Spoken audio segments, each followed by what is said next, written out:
3 years into our alpha on alpha relationship, my director boyfriend decided he was tired of not being able to mark me. While I was laid up from a stunt harness injury, he was off messing around with an omega. Fine. I'd make his brother pay the price. So I kidnapped his A-list actor brother, James Yates. The man called me shameless, but the moment I sat in his lap, the Ice King's voice went hoarse. Get on with it. Are you trying to rub me raw? Later, I stared dumbfounded at the 2 lines on the test strip. That's when my ex burst in, his eyes red. Who turned you into an omega? Whose baby is it? On my birthday, I was stuck working overtime on set. I waited all day, but my boyfriend, Henry, never said a word. It wasn't until after midnight that I heard my phone buzz. I glanced at the screen and stared, stunned, at the message from Henry. Get to Chicago ASAP. Bring me the storyboard files. He'd forgotten my birthday. He just needed me to be a courier. Not wanting to delay the crew, I took a red-eye flight, but I had a fever by the time I landed. The set was up in the mountains, and it took me 3 hours of hiking to finally find Henry. He took the files without even looking up. Okay, you can go now. It's not easy for 2 alphas to be together. Our relationship has always been a secret. Henry left his family for me. He came to my city all alone and started from scratch. Back when we were struggling, he'd work his day job and then deliver food at night, just to buy me a ring for my 22nd birthday. But when did he start getting so cold? I couldn't stop myself from asking, Henry, do you have any idea what day it is? He lit a cigarette, his brow furrowed. What day? No idea. Don't you have a shoot tomorrow? Why are you still here? He didn't even offer me a glass of water. I laughed at myself, turned, and walked away. In the end, I didn't say another word. I flew back to the set overnight and went straight to work without any rest. That day, the wind was fierce. The moment the harness lifted me into the air, a strong gust blew me sideways. The crew couldn't hold the wires. When I crashed, I couldn't move. My back was covered in blood. My agent and assistant were panicking. The production team called an ambulance. As they were taking me away, my assistant was still frantically trying to call Henry on my phone. He was so worried he was crying. Why isn't Henry picking up? What if it's serious? He won't even get to see you one last time. My agent couldn't take it anymore and smacked him on the head. What are you talking about? I was grimacing in pain, but I managed to pat the young assistant's head. He's not a doctor. What good would he do here? Luckily, I hadn't broken any bones. But with a dozen or so stitches in my back, even raising my arm was agony. I tried calling Henry again, and this time he finally answered. Henry, I got hurt. I never finished my sentence, because I heard a soft moan from the other end of the line. Henry, mark me harder, go deeper. Omegas are just so much more exciting. Henry's voice came through, hoarse and satisfied. Being with an alpha is so damn boring. You can't even mark them. Now, just being near one makes me sick. I don't know when the phone slipped from my hand and hit the floor. So, while I was falling from a failed stunt, he was fooling around with an omega. I moved, trying to pick up the phone, but the pain in my back shot straight to my heart, feeling like it was about to split open. Henry didn't come to the hospital when I was discharged, but his brother, James, did. James Yates. He'd been Henry's personal demon since childhood. Whether it was academics or sports, James was always number 1, while Henry was barely in the top 100. Not to mention his brother's face. A face that made countless stars in Hollywood both jealous and fearful. Whenever Henry stood next to his perfectly proportioned brother, he just looked short-legged, long-waisted, and thick-necked. And when James won several major industry awards and became an A-list actor at 28, Henry, as a director, hadn't even gotten a single nomination. His status wasn't high enough to even get him into the awards ceremony. Growing up, every person Henry had a crush on, except for me, ended up falling for James. Looking at this man, with his chiseled features and the lean, powerful build of a panther, a vicious thought sprouted in my mind. I really wanted to see the look on Henry's face when he found me tangled up with James, drenched in his pheromones. It would be priceless. Getting James wasn't hard. One drugged coffee and he was out. When he woke up, He found his shirt wide open and his hands cuffed with chains. I watched him, my gaze tracing every inch of his body like invisible fingertips. So beautiful. He was like a merman brought to life from the deep sea, his muscles taut and graceful. As his chest rose and fell with each breath, beads of sweat glistened on his skin like golden scales. But when James looked at me, his eyes were like coiled vipers. Zane, look closely. I'm Henry's brother. Are you insane? You're his boyfriend. He didn't get to finish. I took a drag from a cigarette, then pressed my lips to his. I exhaled a cloud of hazy smoke. The burn in my lungs was sharp. I leaned in close, my hot breath brushing against his ear. What's the matter? Isn't messing with your little brother's boyfriend exciting? The man's whole body went rigid. Through the smoke, I kissed the mole on his throat. I rubbed my neck against his slightly flushed scent gland. James choked and coughed, veins popping on his skin as he yanked at the rattling chains. His pupils were red, like a wounded leopard. The disgust in his eyes was blatant. TSK. I stubbed out the menthol cigarette. I'd forgotten about that. Henry had told me James was a straight alpha. An alpha once confessed his feelings for him, and James nearly punched his gland out.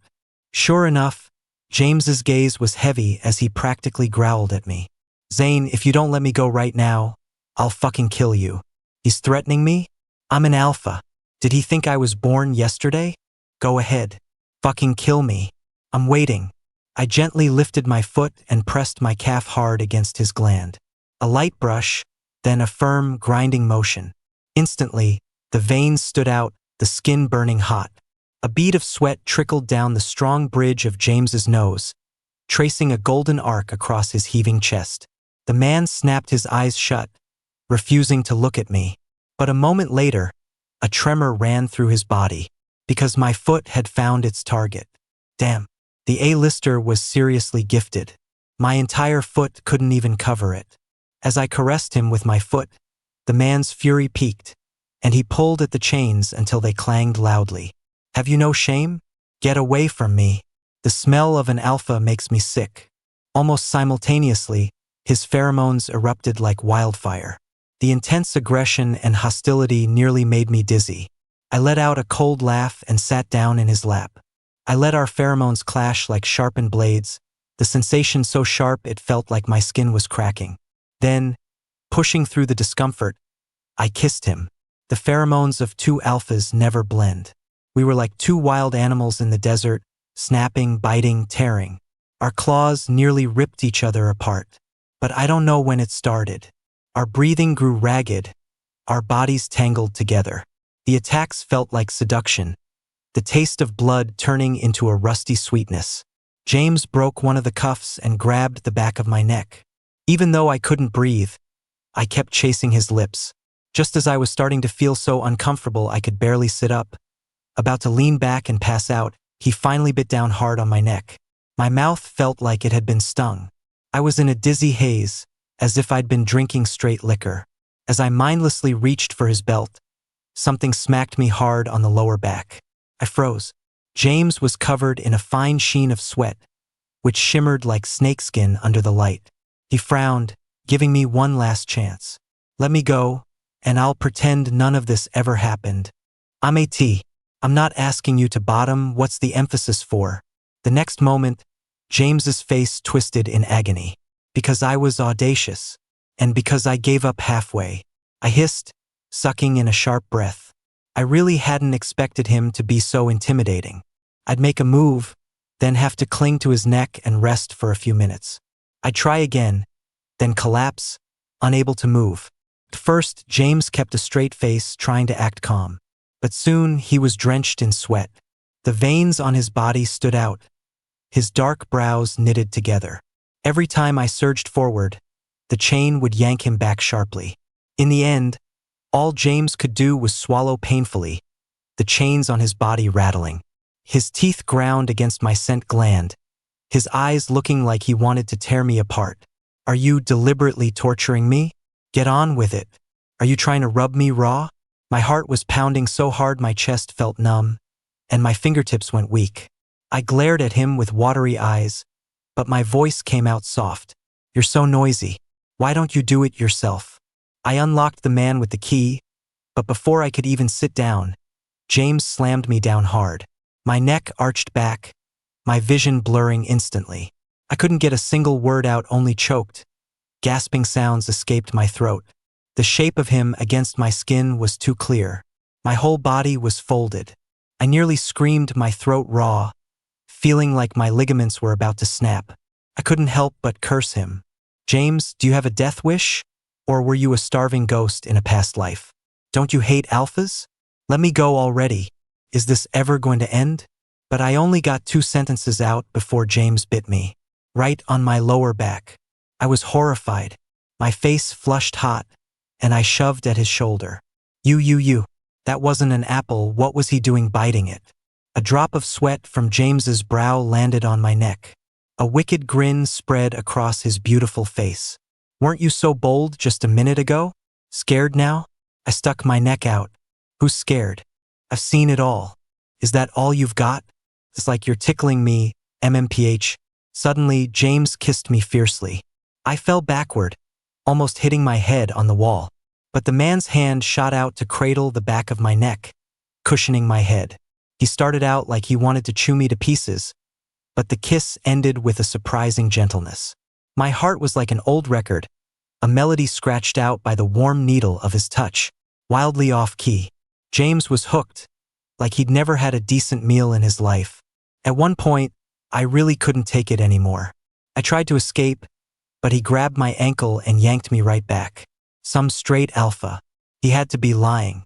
He didn't stop until we'd used up every last condom in the house. When it was time to clean up, I was as limp as a noodle. He couldn't even get a good grip on me to lift me up. Then, while he was blow-drying my hair, James had another one of his strange moments. After he finished drying my hair, he just kept stroking the back of my neck. I pushed his hand away and rolled over, but he was like a giant teddy bear, pulling my entire body into his arms. With my eyes closed, I kept grabbing at his pecs. Ooh, a super stress-relieving squishy toy. He sounded exasperated. Can you keep your hands to yourself? I woke up late. When I opened my eyes, James was gone. Even weirder, the room was so tidy it was almost unbelievable. If it weren't for the strange soreness in my body, I'd have thought it was all a dream. As I was changing, I noticed my skin felt incredibly smooth. TSK. Treating me like his pet cat. Applying ointment to certain places was one thing, but he'd also put scented lotion all over me. I suspected the guy was a clean freak. I had just finished the wontons he'd left for me when there was a loud banging on the door. When I opened it, I snapped, "What's the big rush?" I didn't expect to see Henry standing outside, his eyes dark and stormy. "Why did you change the passcode?" I just stared at him coldly, and he shoved the door open and barged in. He checked every bedroom first, then went to the bathroom. Coming back, he threw open the closet doors and even got on the floor to look under the bed. In a flash, the home James had so carefully tidied up was a mess again. I finally lost my temper. "Are you crazy? What are you doing?" The storm clouds on Henry's face slowly cleared, and he let out a small laugh. "So it was a fake tip. You were just trying to lure me here? What the hell was he talking about?" I didn't get it. I frowned and tried to push him out the door. "You're not welcome here." Henry raised an eyebrow and leaned against the wall, not moving. "Still mad? It was just an injury. You're an alpha. How bad could it be? I came all this way to apologize. What more do you want?" I looked up sharply and suddenly burst out laughing. "You're right. What's the big deal? So I got hurt and you were late. You're a busy man. Of course, I understand." Henry breathed a sigh of relief and moved to put his arm around me. "I knew you'd be understanding, Zane. I knew you'd get it." But my smile vanished in an instant. "It's fine. Next time I get hurt, feel free to be even later. Better yet, just come to my funeral. That'll save you the step of having to pretend you're sorry." Henry's face went white. His tone turned sharp. "What did you just say?"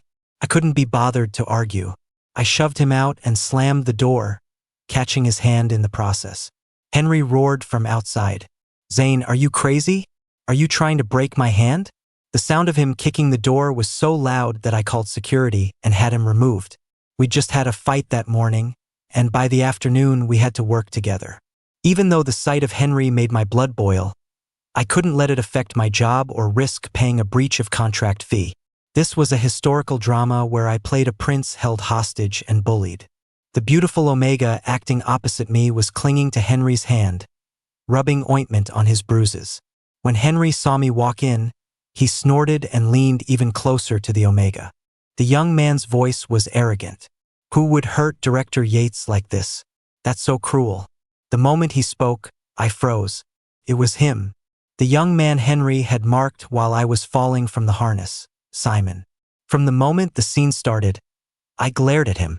Simon delivered his lines with all the wrong emphasis, completely lacking any power. I didn't want to, but all it took was a beckon of my finger, and your lover came running. If I were you, abandoned after being so good to your partner, I'd rather just die. Even though it was just a scene, and the wounds from the fall had already healed, his words made my back ache so badly it felt like my chest was splitting open. Suppressing my rage, I followed the script, lightly grabbing Simon's neck to push him into the water. But the second my hand touched him, he screamed and fell to the ground. His eyes filled with tears, looking terrified. Zane, what did I do wrong? You were choking me so hard, I could barely breathe. Henry rushed over and helped Simon up. He looked at me with pure reproach. He's an Omega. You're an Alpha. Can't you go a little easy on him? A lump of anger formed in my chest, and my voice was almost hoarse. I barely touched him. Omegas are delicate. Don't you have any idea how strong you are as an Alpha? Besides, I was watching on the monitor. Do you know how terrifying your performance was? You looked like you were about to tear Simon apart. I was so angry I almost laughed. So, my good acting is the problem now? Simon's face paled, and tears instantly fell. It's my fault. I'm not professional enough. Henry patted his shoulder and yelled at me. That's enough. You're an Alpha. Can't you just cut the Omega some slack? He then turned to the on-set writer. Quick, change the script. Have Simon push Zane into the water instead. I didn't say anything else.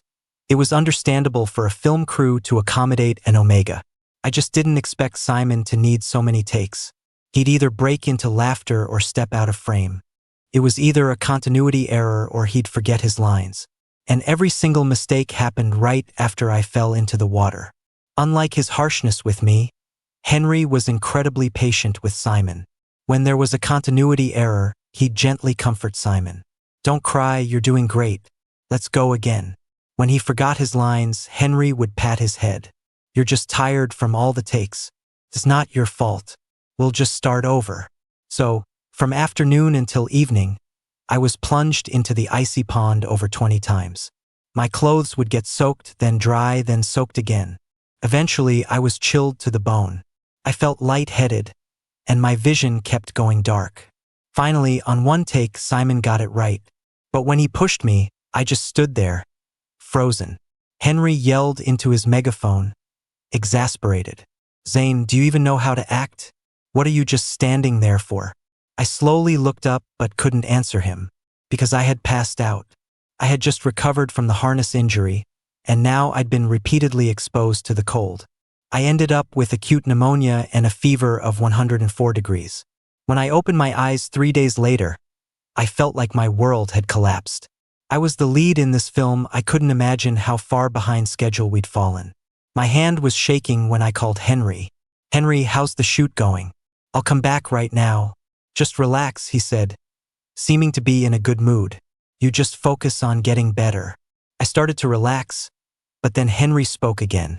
Simon is the new lead for this film. A sharp ringing filled my ears, and I found it hard to breathe. On what grounds?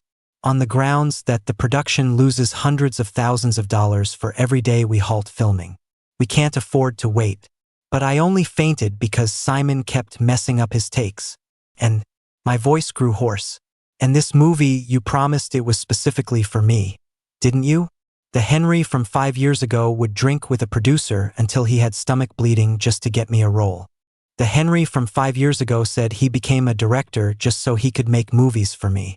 The boy back then had such a gentle look in his eyes.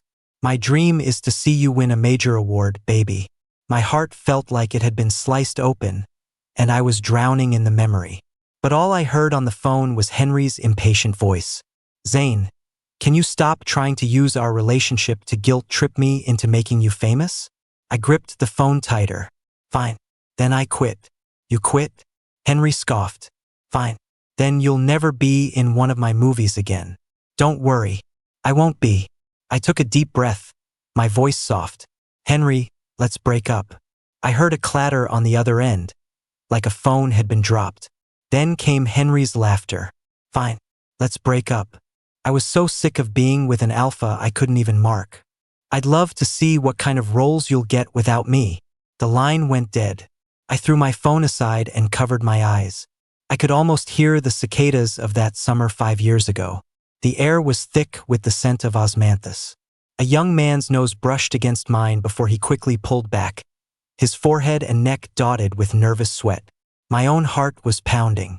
We're both alphas. We can't even soothe each other. This won't end well. But Henry held my hand tightly, his eyes as clear as agate. Then I'll prove it to you. I'll never change. Never change. Turns out he changed faster than anyone. I opened my phone and deleted and blocked Henry from all my contacts. Then I deleted all our photos together. Suddenly, a call from an unknown number popped up. I answered listlessly. A polite and gentle voice on the other end introduced himself as a producer from a film crew and asked about my upcoming availability. I said yes over and over, my hand holding the phone trembling. He added me as a contact and sent over 2 A-list scripts. He said they were considering me as the lead for both. One was about an undercover agent sent to assassinate an enemy king. The other was a wartime spy thriller filled with grand sacrifice. Both were epic tales of love and loss, both absolutely brilliant.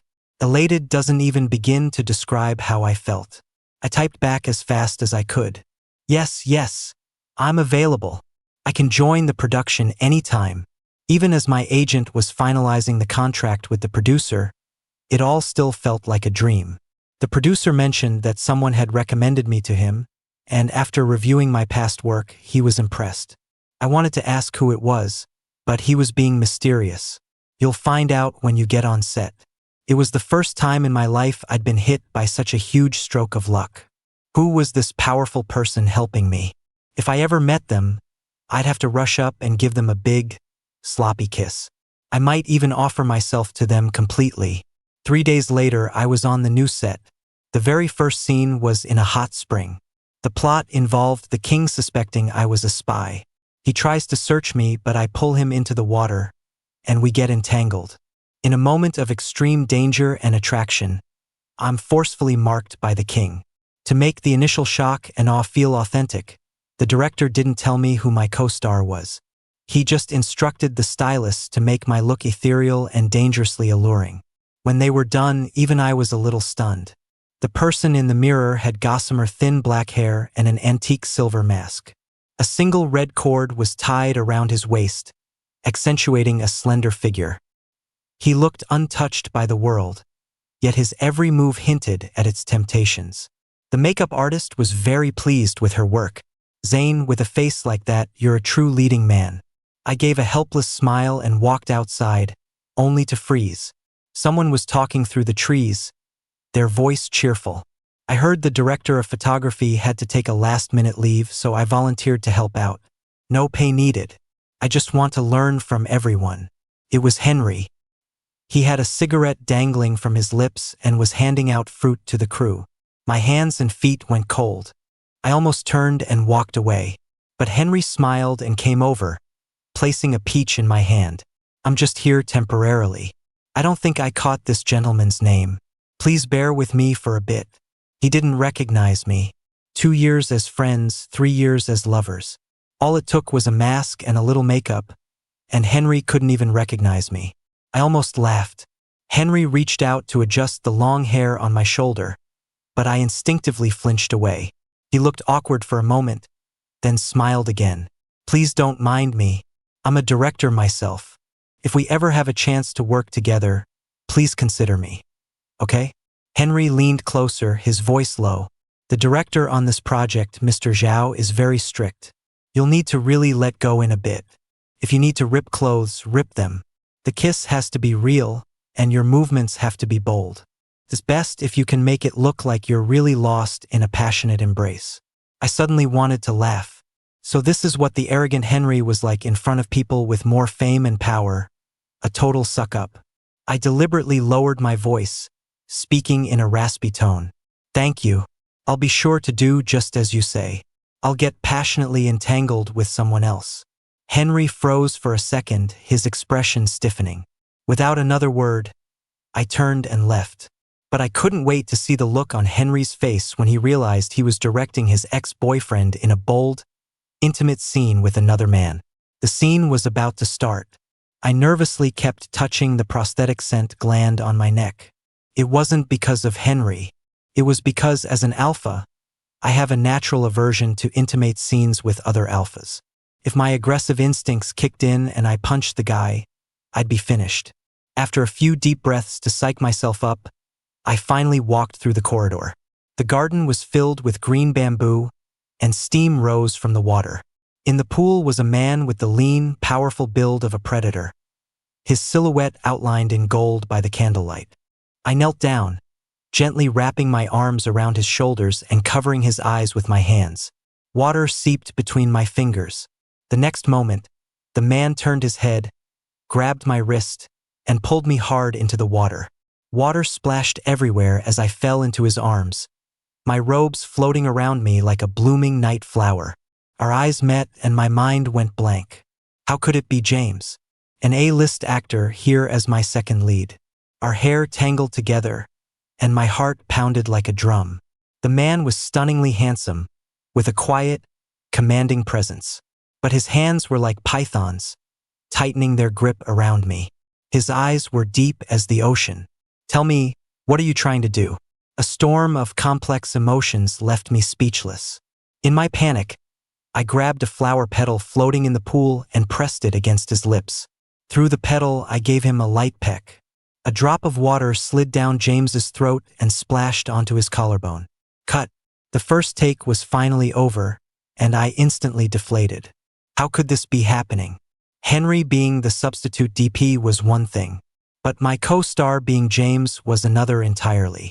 Making a man film an intimate scene between his ex-lover and his own brother, even I was getting goosebumps. The director, however, was oblivious to the storm raging inside me. He praised my performance for its authentic shock and passion, and said the kiss through the flower petal was a stroke of genius. And Henry, for some reason, was acting like a total sycophant. For every word of praise from the director, he'd add another. He just kept saying how great my acting was. Henry leaned in, whispering beside me, "Just let loose in the next take. Be as seductive as you can. My brother hates alphas. If you're bold and passionate, go for a deep kiss, and he messes up the take, you could totally spin this into headlines about upstaging the Oscar winner. Upstage my ass." I looked at Henry from behind my mask, speechless. Do you have any idea you're coaching your ex-boyfriend on how to get passionately entangled with your own brother? When we started filming again, I was practically a wooden doll. Sitting in James's lap, knowing Henry was watching every single detail without blinking. I was so embarrassed I couldn't even move my fingertips. When we were supposed to kiss, my lips bumped against his teeth, and we both winced. The director naturally called a halt, frowning as he explained the scene to me over and over. James looked at me, his voice low and husky. "What, you can't act when Henry's watching? Oh, don't tell me you're not over him. Thinking of crawling back?" I glared at him and suddenly smiled. "And what about you? Getting it on with your former sister-in-law right in front of your little brother? You're a morally bankrupt person." MMPH. I couldn't continue, because James suddenly bit down on my throat. After a moment of shock, I fought back. I grabbed a wine pot from the edge of the pool, took a swig, and pressed my lips to his. My hair swirled around us, my waist swaying. I arched my neck back, hair clinging to my body, hips moving like an eel. The night wind blew through the corridor, and my chest brushed against his, a constant tease. A light touch, a gentle graze. Suddenly, A hand closed around my throat. I struggled to breathe, but then James's fingers found the main artery in my neck. It was both a caress and a threat. The next moment, he suddenly flipped us, pinning me against the side of the pool. The water shimmered, and our skin was silvered by the light. As our bodies pressed together, something slid against me over and over, like the tail of a python. His large hand supported the back of my neck as he leaned down and drank the water droplets from my collarbone. I knew this was acting, but seeing the mix of apprehension and obsession in his eyes, I lost control. I was completely in character. My skin tingled, my breath hot. The blood roared in my veins. I craved to be pierced, to be devoured, to be utterly saturated with his scent. Every kiss he placed on my neck and shoulder drew a soft cry from my lips. By now, James was no longer composed. He was covered in a fine sweat. His muscles were taut like a fully drawn bow. His brow was furrowed as he whispered, "Stop making those sounds." I'm about to, but my fingers threaded into his hair, my white robe clinging to my skin like cicada wings. I wrapped my legs around his waist, rubbing my neck against his. Dirme, piérceme, consúmeme. I whispered into the man's ear, my voice pure seduction. Whatever you want, you can have it. As the words left my lips, there was a commotion from behind the camera. Henry had dropped something. His face was suddenly pale. He tried to turn off the monitor, but a crew member stopped him. I was distracted for a moment, my gaze drifting in that direction. But James grabbed my chin, forcing my face back to him. His teeth ground against my scent gland. From an angle I couldn't see, his eyes flickered toward Henry in a look of pure provocation. The man's muscles burned against my chest. My breathing was ragged, and soon, all I could see was James. I couldn't help but arch my hips, pressing my gland against his lips. I heard the man curse under his breath before his teeth sank in, deep and fast. My mind exploded. I nearly rolled my eyes back in my head. He had broken through the prosthetic gland and actually pierced my skin, pumping his pheromones into me. This couldn't be happening. I'm an alpha. How could I handle being marked by him? My body reacted instinctively. I screamed. My own pheromones surged like a tidal wave, only to be extinguished by the molten lava he poured into me. Finally, I surrendered completely, unable to move. My head fell back, and the mask slipped off. My face was pale, the corners of my eyes wet and red. Like a lotus flower with a crimson heart, I was in full bloom, right in front of Henry's eyes.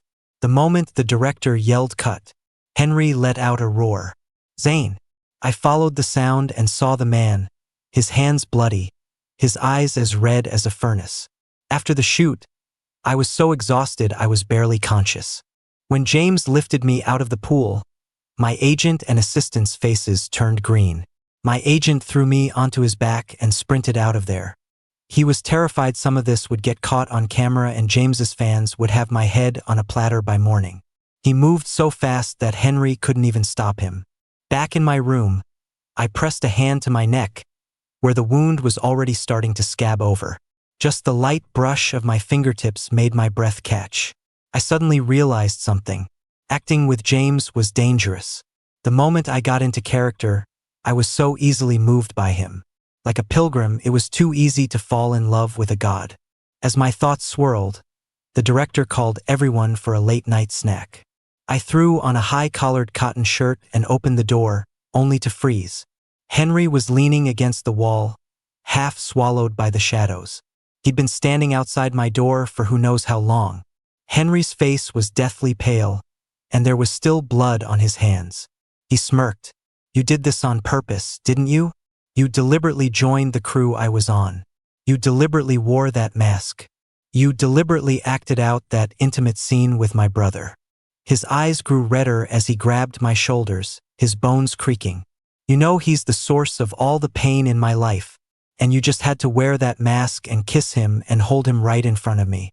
I frowned and shook him off, my voice cold. "On purpose? You said yourself you were a last-minute replacement. How was I supposed to know you'd be here? Besides, we broke up.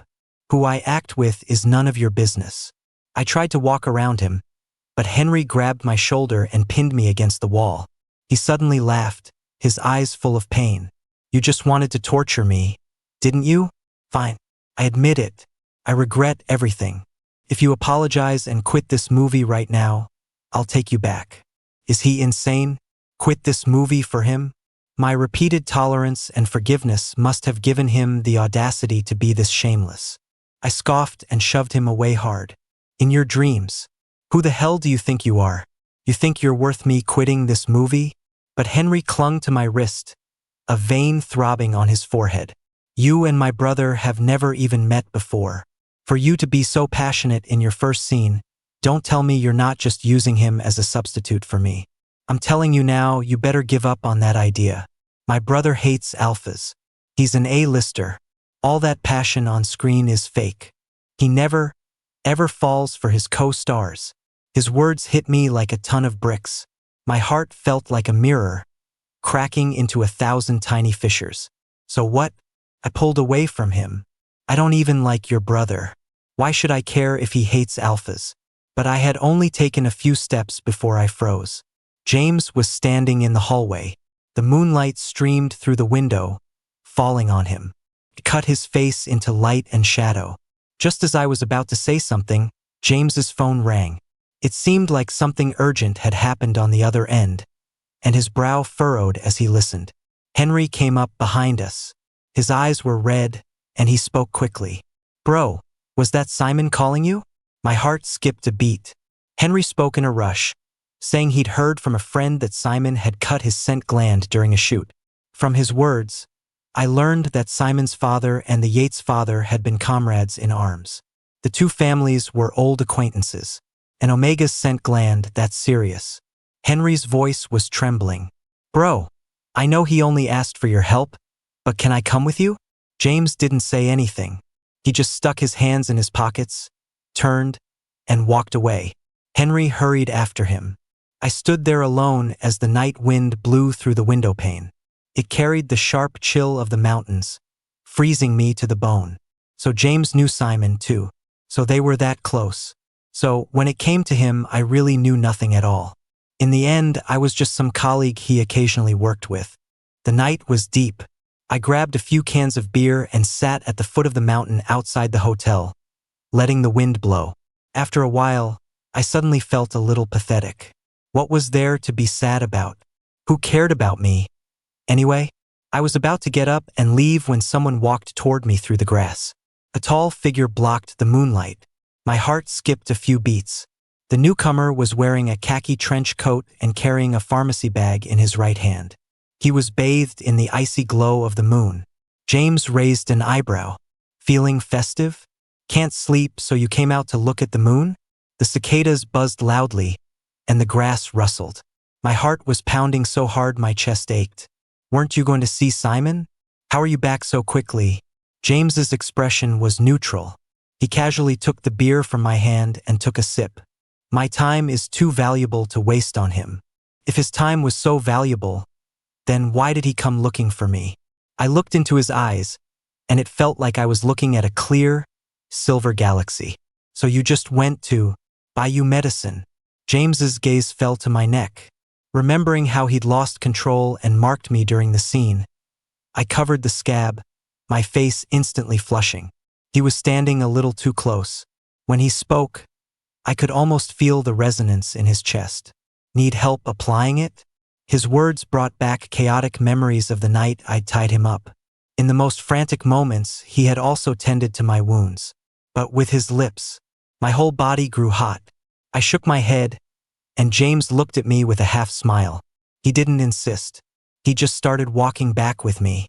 When we reached the hotel lobby, my shoelace came undone. Just as I was about to bend down, someone beat me to it. James knelt down. The lights were bright and people were coming and going. I was in a complete panic, terrified that some paparazzi were lurking nearby. By tomorrow, we'd be all over the Hollywood gossip sites. James, you don't have to. James? The man looked up, and though he was kneeling, his expression was incredibly imposing. He squeezed my ankle. I seem to recall you calling me something else that night. My heart was pounding. Curious passers-by were already starting to stare. But he didn't get up. Mr. Yates, James, the man just raised an eyebrow slightly. It wasn't until I clenched my fists, the tips of my ears burning hot, that I finally managed to say it. James. James finally let go. We took the elevator up, and when we reached my door, the man's hand blocked my way. His eyes were dark. I've helped you twice now. Shouldn't I get a little thank you? Helped me twice? The medicine and the shoelace? I scratched my head, feeling a little awkward. Well, what would you like, then? I didn't finish my sentence, because James kissed me. His long lashes drooped, tipped with the iridescent blue of a poisonous swallowtail butterfly. My breathing grew rapid as he pulled me into his arms. My heart was racing. In a panic, I pushed him away. Mr. Yates, we're off the clock. You don't have to be so dedicated to rehearsing. So I really am just Henry's substitute? As I turned to leave, I heard the man's voice behind me. Of course not. But an alpha-on-alpha relationship was never going to end well. I never doubted the sincerity of feelings. But feelings can change in an instant. Just before dawn, my agent and assistant couldn't wake me up, no matter how hard they tried. Later, it seemed like someone came in and brought breakfast. Then I started dreaming. First, I dreamed that a silver wolf pounced on me, its eyes fierce and domineering as its sharp teeth grazed my neck. Then, the wolf seemed to transform into a Samoyed, wagging its tail and begging for my affection. Its eyes were like agate, and it placed its paws on my shoulders, its tone pleading. What's so wrong with me? I climbed to the top. I waited for so long, and you finally saw me. But why are you rejecting me now? I was so tired. The dog licked the medicine from a wound on my neck, then down to my chest and finally between my legs. When I jolted awake, the room was empty. I rubbed my temples, wondering what kind of crazy dream that was. We had filmed late last night, so I had the morning off.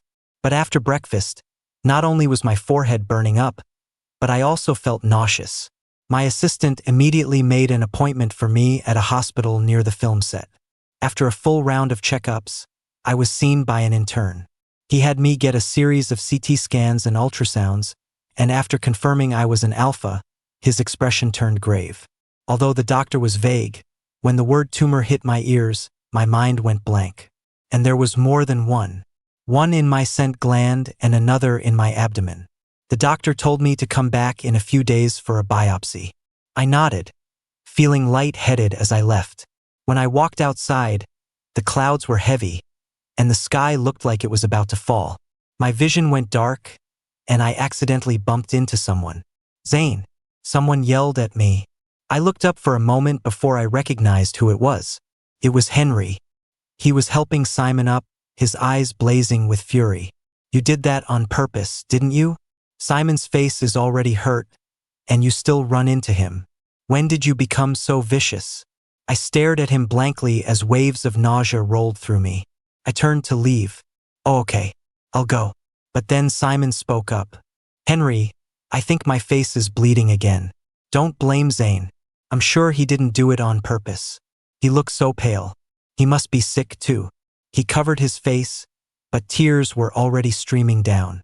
Henry suddenly grabbed my wrist. An alpha? What kind of sickness could you possibly have? Zane, you can't just walk away. You have to apologize to Simon. Looking at the furious Henry in front of me, I suddenly remembered a dinner party from 2 years ago. A big shot was trying to force me to drink. I refused, and in the struggle I spilled wine on him. The man demanded an apology, but Henry, who was sitting next to me, jumped in and smashed a wine bottle over his own head. Blood trickled down from his brow, but even as he knelt, his back was straight. I brought Zane here. If there's a problem, Henry Yates, will take responsibility for it. His mistake is my mistake. I'll be the one to apologize. Back then, as I was bandaging him up, Henry was wincing in pain but still smiling. As long as I'm here, I'll never let my baby feel wronged or have to apologize to anyone. How quickly people change, yet we're always surprised when they do. I clutched the medical file in my hand and smiled. I'm sorry. As soon as the words were out, the nausea intensified. Henry patted Simon's back and raised an eyebrow. That's more like it. Good boy. He didn't finish his sentence, because I threw up all over him. Henry was furious. His face was as dark as the bottom of a pot. Am I that disgusting to you? You puke at the very sight of me? You are certainly an eyesore. Someone pulled me aside and started wiping my face with a tissue, their voice calm. Since you know you're disgusting, I think you should be the one to apologize to Zane. Henry, looking like a complete mess, pointed at himself in disbelief. He threw up all over me, and I have to apologize to him? James, even if you're my brother, you can't be this unreasonable. James glanced at him, his expression flat. I'm being unreasonable? From what I saw, Simon was the one who took a dive, but you were the one demanding an apology from Zane. If your eyesight is that bad, you're probably not suited for cinematography. Perhaps I should ask the director to find someone more competent. Henry's expression shifted. He took a deep breath and gave me a stiff bow. Then he turned and walked away. James said he had come to pick up some cold medicine for the director and hadn't expected to run into me. He said a lot of things, but my ears were ringing and I couldn't hear a word. The man finally realized something was wrong. He gripped my shoulders. Zane, do you hate me that much? How could I? I looked at him, at his dark eyes that shone like rare jewels. Just looking at him made my heart race. I felt like I had just pulled a super rare character in a gacha game, only for the server to announce it was shutting down in 5 seconds. I grabbed the man and pushed him against the wall. I don't hate you. What alpha wouldn't get turned on after being flipped around like a pancake by you? But I'm out of time. James. My voice was hoarse. I can't drag you down with me. As the words left my lips, James's expression changed. He suddenly snatched the medical file from my hand. After flipping through it, he closed his eyes. The man stood perfectly still, the sunlight turning him into an ice sculpture, devoid of all life. Suddenly, he made a phone call, then grabbed my hand and pulled me away. After he buckled my seatbelt, I was still in a daze. Where are we going? He answered my question with another question. Do you have your ID? I nodded. I had brought my ID and insurance card for the hospital visit. James didn't say a word the whole way, just drove at top speed. Was he taking me to another hospital for a second opinion? After all my guessing, I was stunned when we finally arrived. I stared at the 3 large words on the sign. City Hall. I felt dizzy, and my voice was raspy. Why did you bring me here? James unbuckled his seatbelt and said, in the same calm tone one might use to buy groceries, to marry you. My breathing hitched for a moment. Why? You made me fall for an alpha. He grabbed my chin, his voice fierce. And now you think you can just hook up with me and run? No chance, Zane. You're not getting away from me. I'll follow you even in death. That James. Did he have no sense of romance? He had turned a romantic proposal into a ghost story. And for a proud alpha like me, of course, when he proposed, I would say yes. I'm not an idiot, and I'm not a drama queen. What's the point of being coy when I'm about to die? I just didn't expect getting a marriage certificate to be so easy. The obstacle that Henry had fought against for years, James overcame in just 2 hours. James has been acting feral these past 2 days. Besides filming, he'd kiss me any chance he got. He's even improved my flexibility. I can now hook my legs over his shoulders with ease. It's like he's afraid I'll disappear, always holding me incredibly tight. Finally, during a break in filming, he arranged for me to see a specialist for a second opinion. It was a grand affair.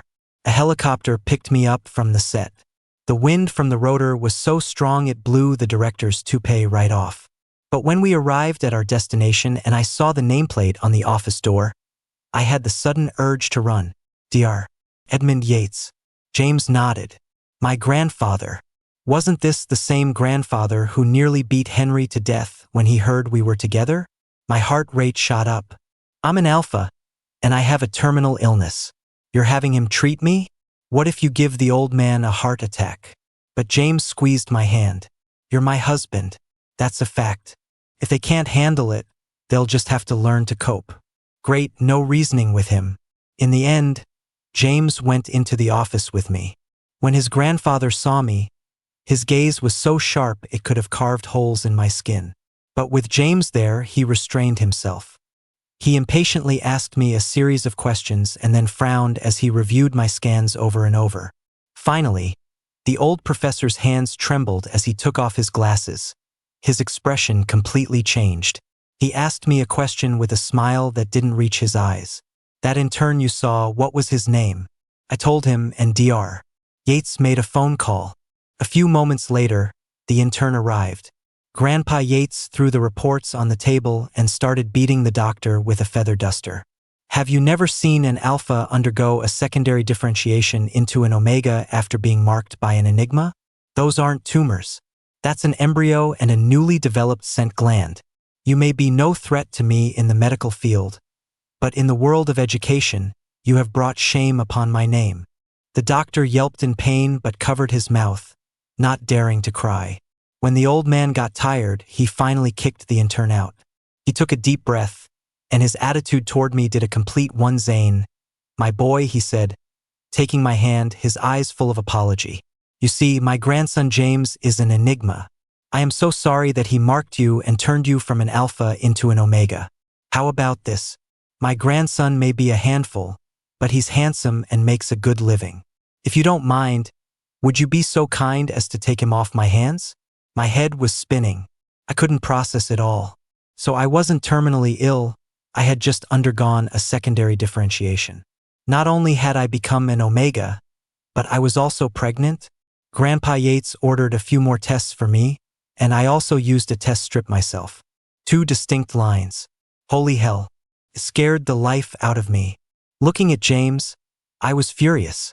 I grabbed him by the collar, pushed him against the wall, and slammed my fist against it. James, Yates, you're an enigma and you didn't think to tell me sooner? You scared me half to death. For the first time, James looked pitiful. It's my fault. It's all my fault. I'm sorry, honey. I'll do all the cooking and cleaning from now on. Just don't leave me, okay? What else could I do? Of course, I chose to forgive him. When James and I were about to head back to the set, Grandpa Yates insisted on inviting me to the family's villa near the production. He said he had a collector's grade diamond he wanted to give me as a token of his apology. So polite, I supposed I could reluctantly accept. When we got to the villa, James went to his room to get some silk sheet sets to make our stay on set more comfortable. I was on the first floor, kicking back and playing video games. But after just a few rounds, a shadow fell over me. Henry stood there with his arms crossed, a smug grin on his face. You knew my birthday was tomorrow, so you finally couldn't take it anymore and chased me all the way to my house? I raised an eyebrow. Sorry, I'd actually forgotten. A gift for you? I might consider it on the day of your funeral. Zane. Henry's face twisted in anger, but then he saw the sandalwood box next to me and sneered. Keep pretending. You brought a gift, so why the tough talk? With that, he reached for the box. Hey, that's the pregnancy test. It's all James's fault, saying he wanted to frame it and treasure it. He even put it in a special box. Even I couldn't stay calm about this. I jumped up and tried to grab it. Henry held it high above his head, a triumphant look on his face. If it's not a gift for me, then why are you trying to grab it? I have to see what's so special. He moved to a corner and gently opened it. The smile on his face instantly froze. Along with the test strip was a medical report with my name on it. As long as Henry wasn't illiterate, he could figure out what it meant. His face went ghostly white, but his eyes were shot with blood-red light. You're an alpha. How could you possibly be pregnant? Henry suddenly stopped, then rushed toward me, practically screaming. Whose baby is it? Who turned you into an omega? It's my baby. James's voice came from behind me. He walked down the spiral staircase and pulled me into his arms. Henry, you should learn some basic manners. Don't yell at your sister-in-law. Henry stared at us, dumbfounded. Sister-in-law? James wrapped an arm around my neck and gave me a gentle kiss. We got our marriage license yesterday. It's all legal and official. I didn't realize Henry would take it so hard. He sped off in his car and got into an accident. When he was taken to the hospital, he called me. I glanced at the screen and declined the call. I thought he and Simon might have had a future together. But it turned out Simon was just using him as a backup. He got involved with another powerful figure and angered the man's partner. In a fit of rage, the partner leaked all of Simon's indecent photos to the public, and Henry was in them. They were both blacklisted from the industry. Continuing to film while pregnant was tough. But in the end, James and I walked onto the award stage together. All the hard work had finally paid off. In a sea of flashing camera lights, I held his hand tightly and announced our marriage to the world. In that moment, I suddenly started to believe in fate. Turns out every cloud really does have a silver lining. And the greatest unexpected encounters are just fate finally catching up with you.